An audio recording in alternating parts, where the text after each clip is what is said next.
நடிகைகளுக்கு விருது வழங்கி கௌரவித்தார். அந்த நிகழ்வின் போது என்னிடம் ஒரு விஷயம் கேட்டுட்டார். பல்வேறு நாடுகளில் இருந்து இந்த எடிசன் விருது வந்து மேடையில் நிறைய பேர் திறமையானவங்களாம் வாய்ப்பு கொடுத்துருக்கீங்க. எங்கள் நாட்டு இலங்கை தமிழர்களுக்கும் இது மாதிரி ஒரு வாய்ப்பு தரமாக கேட்டுக்கிறாங்க. ஸோ அதனால் இலங்கை அமைச்சர் திரு ராதாகிருஷ்ணன் தான் என்னை வந்து அழைச்சிருக்காரு. ஏன்னா இந்த நாட்டு தமிழ் மக்களுக்கும் சினிமா துறையில் ஒரு வாய்ப்பு ஏற்படுத்தி தருகிற உயரிய நோக்கத்தில் என்னை அழைத்ததுக்கு முதல்ல அவருக்கு நன்றி சொல்கிறேன்.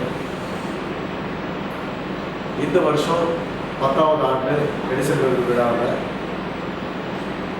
வெளிநாட்டு கலைஞர்கள் போல இலங்கை கலைஞர்களுக்கும், அதாவது short film, independent music director, பாடலாசிரியர், டான்ஸ் பண்ணுறவங்க, டான்சர்ஸ், இது மாதிரி ஆளுங்களுக்கும் ஆன்லைன் மூலமாக இலங்கைக்கு தனி ஒரு கேட்டகரி ரிலீஸ் பண்ணுறோம்.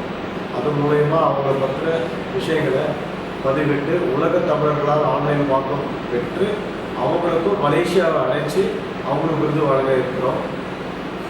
மேலும் இந்த நாட்டில் இருக்கிற தமிழ் கலைஞர்களை ஊக்குவிக்கணுன்றதுக்காக இங்கே ஒரு திரைத்துறை சம்மந்தப்பட்ட ஒர்க் ஷாப்பும் செய்ய போகிறோம். கூடிய வரையில் ஒரு film institute, Edison film institute short term course 3 மாதத்தில் ஆரம்பிக்கிறாங்க. அந்த கோர்ஸும் நடத்துகிறோம். நல்லா அறிவிப்போம். இவரோட சிந்தனைகள் உருவானது. இவர் எங்களை அழைச்சிருக்கிறாரு. இந்த நாட்டு மக்களுக்கு நிறைய விஷயம் செய்யணும்னு எண்ணம் வந்து எங்களை அழைச்சிருக்காங்க. அதுக்கு நான் ஃபஸ்ட்டு தேங்க் பண்ணிக்கிறோம். இந்த நாட்டு மக்களுக்கும் இந்த தமிழ் மக்களுக்கும் நிறைய திறமைகள் இருக்குது. அந்த திறமைகள் இவரால் ஏன் பயன்படுத்த முடியல, அது ஒரு பேட் டைம். ஆனால் இதுக்கப்புறம் இங்கே இருக்கிற தமிழர்கள் உலகங்களில் தமிழர்களோட இணைஞ்சு நிறைய விஷயங்களை சக்ஸஸ்ஃபுல்லாக வரணும்னு எங்களோட நிறுவனம் உழைப்போட செயல்படணும்னு கேட்டுக்கிறேன். இது சம்பந்தமாக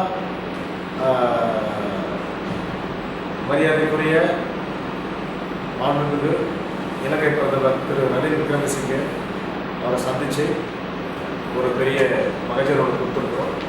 அதாவது தென்னிந்தியாவிலிருந்து படம் எடுக்கிற ஷூட்டிங் எடுக்கிறவங்களாம் இங்கே வந்து ஷூட் பண்ணுறதாகும்.